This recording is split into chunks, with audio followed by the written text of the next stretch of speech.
పార్టీలోనే ఉన్నాను అని చెప్తున్న పరిస్థితి. సో ఎలా చూస్తున్నారు దానం వ్యాఖ్యల్ని? యా రామూర్తి గారు. రామూర్తి రామరెడ్డి అంటే నేను కన్ఫ్యూజ్ అవుతున్నాను. సారీ ఏం లేదండి, వాస్తవంగా పార్టీ ప్రేంపుల ఏదైతే చట్టం తీసుకొచ్చిన తర్వాత 85 తర్వాత ఏం జరిగింది, అంతకుముందు ఏం జరిగింది, మనం చాలా సందర్భాల్లో మాట్లాడుకున్నాం.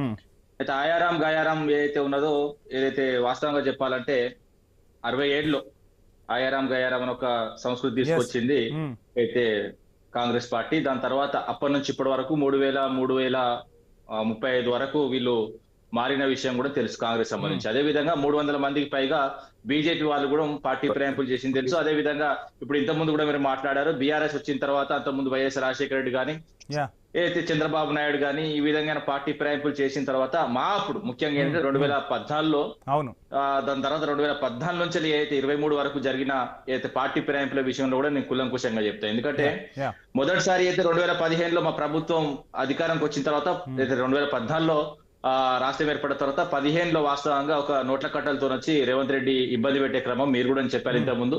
సో దాని తర్వాత దాన్ని కాపాడుకోనికి చేసిన తర్వాత రెండోసారి 2018లో జరిగిన ఎలక్షన్స్ 2019 స్టార్టింగ్ లో రిజల్ట్ వచ్చింది కాబట్టి 2019లో వాస్తవంగా అప్పటి నుంచి 23 వరకు జరిగింది కూడా మేము. ఎందుకంటే 88 సీట్లు వచ్చిన తర్వాత దీని గురించి చర్చిద్దాం. ముందు అసలు దానం వ్యవహారంపై ఏంటి మీ స్టాండ్? నేను చెప్తా వినండి. ఎందుకంటే నేను స్టెప్ బై స్టెప్ చెప్తున్నా. ఎందుకంటే మేము చేసింది ఏంది, అప్పుడు చేసింది ఏంది, ఇప్పుడు జరుగుతుంది ఏంటంటే మా అప్పుడు మారిన వాళ్ళు బాజాబ్తుగా కండువా మార్చుకున్నామని చెప్తారు అని చెప్పనీకి నేను ప్రయత్నం చేస్తున్నా, మీరు నన్ను ఆపుతున్నారు.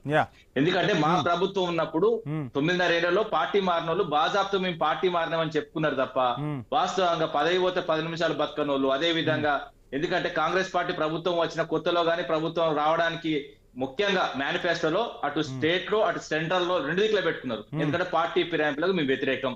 మా నాన్న ఏదైతే రాహుల్ గాంధీ 85లో ఏది పార్టీ ఫిరాయింపుల చట్టం తీసుకొచ్చిండు, దానికి అనుగుణంగానే మేము ప్రభుత్వాలు అన్ని దిక్కులో నడుపుతామన్న తర్వాత ఇక్కడ కూడా ముఖ్యమంత్రి గౌరవ ముఖ్యమంత్రి రేవంత్ రెడ్డి కూడా చాలా మాటలు మాట్లాడినా అవన్నీ మాట్లాడుకుంటే ఎప్పుడు చెప్పిందే చెప్పినట్టు ఉంటది. కాబట్టి దానం నాగేందర్ విషయం కూడా ఒక పార్టీలో ఉండి, ఎందుకంటే గెలిచిన తర్వాత గులాబీ కండవ మీద గెలిచిన తర్వాత ఎమ్మెల్యేగా ఉండి ఆయనే వాస్తవంగా మళ్ళీ ఎంపీగా పోటీ చేసిండు కాంగ్రెస్ నుంచి.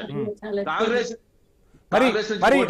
రామూర్తి గారు కాంగ్రెస్ నుంచి పోటీ చేసినప్పుడు బీఆర్ఎస్ పార్టీ ఎందుకు సస్పెండ్ చేయలేకపోయింది? క్రమశిక్షణ చర్యలు ఎందుకు తీసుకోలేకపోయింది దానం నాగేందర్ పై? ఇవాళ వాయిస్ క్లియర్ గా ఇది మళ్ళీ డిస్టర్బ్ అవుతుంది. నేనేమంటున్నా, మా పార్టీ డిసిజన్ వాస్తవంగా మేము కోర్టుకు వెళ్ళినాము. వ్యక్తుల మీద వాస్తవంగా ఈ 10 మంది మీద మేము కోర్టు ద్వారా న్యాయపరంగా కొట్లాడుతున్నాం, పార్టీ పరంగా కాదు. పార్టీ పరంగా మేము కొట్లాడుతూనే ఉన్నాం. పార్టీలకు వెళ్ళి ఆల్రెడీ వాస్తవంగా వాళ్ళు లేరన్న విషయం అన్ని విధాలుగా తెలుసు. కానీ ఒక ఎమ్మెల్యే మీద వాస్తవంగా న్యాయబద్ధంగానే తీసుకోవాలి, పార్టీ పరంగా కాదు. కానీ ఈ రోజు మీరు సస్పెండ్ చేయకపోవటమే అటు దానం నాగేందర్ ఒక అస్త్రం దొరికినట్టుగా కనిపిస్తోంది కదా, ఆ అంశాన్ని తెర మీదకి తెస్తున్నారు కదా. లేదండి, పార్టీ నుంచి సస్పెండ్ చేస్తే కోర్టు తీర్పు ఇవ్వదు కదా అండి. ఇప్పుడు వాళ్ళు నా మీద కక్ష ఉన్నది కాబట్టి నా సస్పెండ్ చేసిండు, నేను ఎమ్మెల్యే గెలిచిన వాళ్ళు మళ్ళీ చేసుకుంటారు కోర్టులో. అట్లా ఏముండదు. కోర్టు కావాల్సింది పార్టీ ఫిరాయింపు చేసినట్టు కానీ, పార్టీ ఫిరాయింపు చేసిన తర్వాత సస్పెండ్ చేసిన అడగరు. మీ సస్పెండ్ లెటర్ తీసుకురండి, పార్టీ సస్పెండ్ లెటర్ ఇది అడగరు. ఎందుకంటే పార్టీకి సంబంధించి పార్టీ కార్యక్రమాలు వ్యతిరేకంగా పాల్గొంటున్నాడు కాబట్టి మేము ఎక్కడెక్కడైతే వీళ్ళు మీటింగ్ల కాడ మాట్లాడినాయి, అదే విధంగా వీళ్ళు కండవాలు కప్పుకున్నాయి, అదే విధంగా అభివృద్ధి కోసం మేము పార్టీ మారినామని చెప్పిన వీడియోలను మేము ఇటు సుప్రీంకోర్టు అటు ఇక్కడ హైకోర్టుకు అదే విధంగా స్పీకర్ గారు కూడా అందించినాం. ఎందుకంటే ఇప్పుడు ఆల్రెడీ 6 మీద ఆల్రెడీ వీళ్ళు పార్టీ మారలేదు తీర్మానం చేసి, అదే విధంగా ఇప్పుడు దానం నాగేందర్, అదే విధంగా కడియం శ్రీహరి, అదే విధంగా డాక్టర్ సంజయ్ విషయంలో కూడా తీర్పు చెప్పాల్సిన అవసరం వాస్తవంగా ఏదైతే స్పీకర్ కు. స్పీకర్ ఏంటంటే స్పీకర్ ఏ విధంగా వ్యవహరిస్తాడు, ఇప్పుడు ఏంటంటే కళ్ళుండి చూడలేకుండా పోతున్నాడు.